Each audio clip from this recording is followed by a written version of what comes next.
हाय retail professions, मैं doctor Ankit Kumar आज आपसे आपके रिटेल करियर के बारे में बात करने के लिए आया हूं।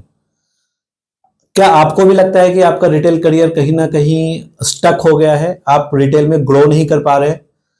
आप इतने एक्सपीरियंस होने के बावजूद आपको नेक्स्ट लेवल की पोजीशंस नहीं मिल रही है। कंपनी और मैनेजमेंट आपको कई सारे कमिटमेंट दे चुके हैं कि आपको नेक्स्ट ईयर प्रमोट कर देंगे, but still you are at the same place. इसके रीजंस को हमें समझना पड़ेगा, ऐसा क्यों है।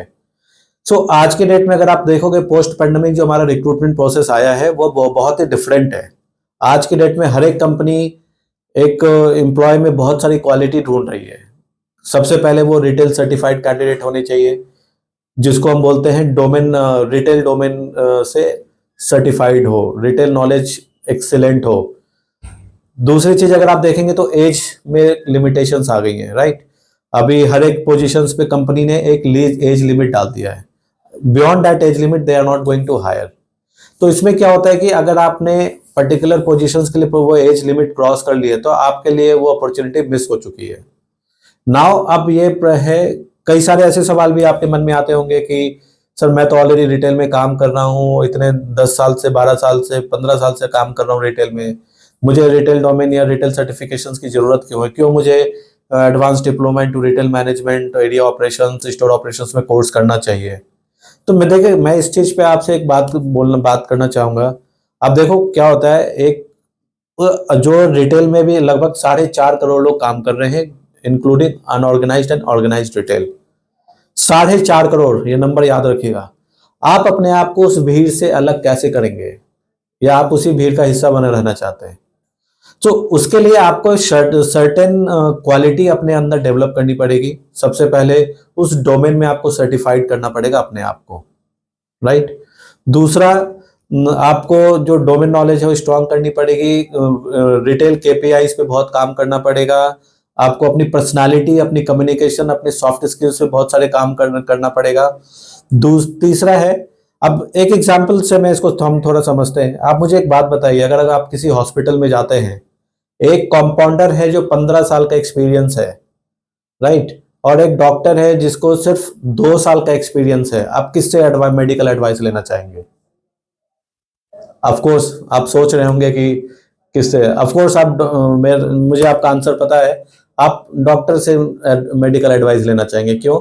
क्योंकि वो डॉक्टर एमबीबीएस करके, उसकी 4 साल की पढ़ाई करके, फिर 1 साल का इंटर्नशिप करके तब वो उस डॉक्टर के पोजीशन पे पहुंचा है।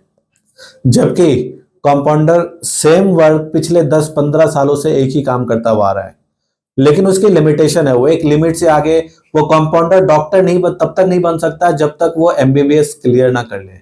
सिमिलरली अगर इसी चीज को अगर हम एज अ रिटेल प्रोफेशनल के कॉन्टेक्स्ट में समझे, तो आप एक रिटेल प्रोफेशनल्स क्या होता है, हम एक्सपीरियंस के बेस पे काम तो जरूर करते हैं, लेकिन एक लेवल तक आकर हमारा करियर स्टक हो जाता है। अब हमें यह भी समझना पड़ेगा कि हमें लगता है कि हमें सब कुछ आता है, हमारे इतना एक्सपीरियंस हो गया, बट ओनली एक्सपीरियंस के बेस पे कंपनी आपको जॉब ऑफर करने वाली नहीं है। वो आपके अंदर सर्टेन क्वालिटीज देखेंगी, डोमेन नॉलेज चेक करेंगी, और जो लीडरशिप क्वालिटी है, सॉफ्ट स्किल्स क्वालिटी, वो सारी चीजों को देख करके, समझ करके वो तभी नेक्स्ट पोजीशन ऑफर करेगी।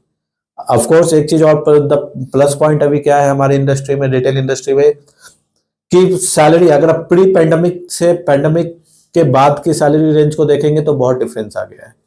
पैंडेमिक के बाद जो कंपनी सैलरी ऑफर कर रही है वो एक्सीलेंट सैलरी ऑफर कर रही है, जो पहले नहीं था। अभी अगर मैं स्टोर मैनेजर की सैलरी बात करूं, हाईएस्ट सैलरी अगर स्टोर मैनेजर की जो है वो 15 लाख रुपए तक है सीटीसी पर एनम।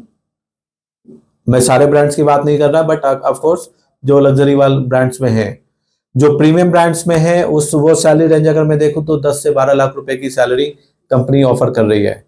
अब नेक्स्ट क्वेश्चन ये है कि क्या मैं इस सैलरी को के लिए मैं अपने आप को कितना तैयार कर पाया हूं, राइट।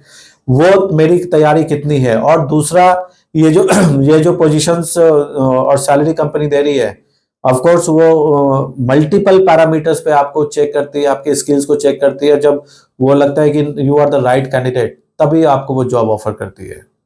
पहला चीज ऑफ कोर्स, सिर्फ एक्सपीरियंस के बेस पे आपको जॉब नहीं मिलेगी। दूसरा, एज क्राइटेरिया भी बहुत इंपॉर्टेंट है। तीसरा आपका डोमेन नॉलेज बहुत इंपॉर्टेंट है। अब इसको भी थोड़ा सा आप ऐसे समझिए, अगर मुझे मान लीजिए हार्ट में पेन है तो मैं हार्ट स्पेशलिस्ट के पास जाऊंगा, ना कि ऑर्थोपेडिक्स के पास जाऊंगा। अगर मुझे कान में दर्द है तो मैं ईएनटी स्पेशलिस्ट को ढूंढूंगा, ना कि मैं कहते हैं ना अलग बोन स्पेशलिस्ट को ढूंढूंगा, राइट। तो सिमिलरली अगर रिटेल ऑपरेशंस को के लिए अगर कंपनी देख रही है तो रिटेल डोमेन में एक्सीलेंट कैंडिडेट होंगे जो स्टोर ऑपरेशंस पे काम करते हैं, अच्छी नॉलेज है, उनको हायर करेंगे। एरिया ऑपरेशंस के लिए भी सिमिलरली जो लोग एरिया ऑपरेशंस पे काम कर रहे हैं उनके लिए सर्टेन पैरामीटर्स पे कंपनी चेक करेगी, तभी हायर करेगी। अभी दूसरी सबसे बड़ी प्रॉब्लम क्या आती है कि जो स्टोर मैनेजर का पोजीशन है हमारा, वो एक हमारे लिए एक स्टक हो गया है, एक पोजीशन कि हम स्टोर मैनेजर के लेवल तक तो 10 साल 12 साल में पहुंच गए, व्हाट नेक्स्ट उसके आगे हम नहीं आगे बढ़ पा रहे हैं। सो अकेडमी ऑफ रिटेल एक्सीलेंस में हम बेसिकली क्या करते हैं, जब भी हम सबसे पहले करियर काउंसलिंग करते हैं, फिर असेसमेंट करते हैं, असेसमेंट के बाद हम स्वॉट एनालिसिस करते हैं, स्वॉट एनालिसिस करने के बाद हम उनका एक पूरा प्रोग्रेस रिपोर्ट तैयार करते हैं।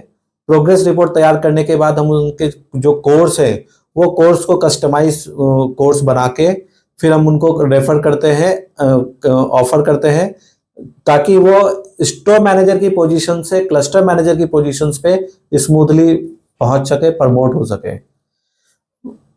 अगर आप क्लस्टर मैनेजर के इंटरव्यू के लिए जा रहे हैं तो ऑफ कोर्स कंपनी आपसे क्लस्टर मैनेजर के रिलेटेड क्वेश्चन आंसर्स पूछेंगे, बट आपने अभी तक तो स्टोर मैनेजर का काम किया है, तो आप कैसे एक स्टोर मैनेजर रहते हुए क्लस्टर मैनेजर्स के आंसर को कैसे दे पाएंगे?